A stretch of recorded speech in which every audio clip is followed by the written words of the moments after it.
அவர் சொல்றாரு, நீங்க பிரசவம் பாத்தீங்களா? பிரசவம் இல்ல, நீங்கள் கருவில் இருக்கிறப்ப தெரியும் நீங்க ரெண்டு பேரும் கள்ள குழந்தைகள்.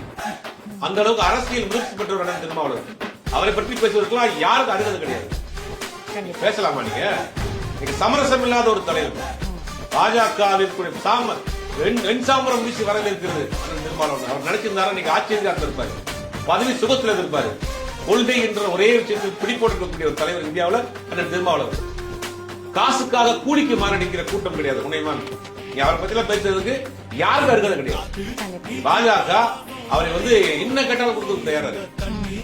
நீங்க அவர் கேட்டாலும் மத்திய அமைச்சர் என்ன போர்ட்போலியோ வேணும், என்ன பதவி வேணும், எத்தனை எம்பி வேணும் கூப்பிடுறதுக்கு தயாரா இருக்கு.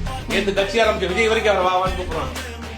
ஆனா தமிழ்நாட்டில் மதவாத சக்திகள் நம்ம ஒற்றுமையா இருந்தா தான் உள்ள வர மாட்டான், ஒற்றுமையா தான் எதிர்க்கணும், நம்ம வாக்குகளை பிரிச்சு அவன் உள்ள வர்றதுக்கு வழிவிட்ட கூடாதுங்கிற ஆழ்ந்த சிந்தனையோட மிகப்பெரிய சித்தாந்த ரீதியாக நீங்க நிற்கிறார்.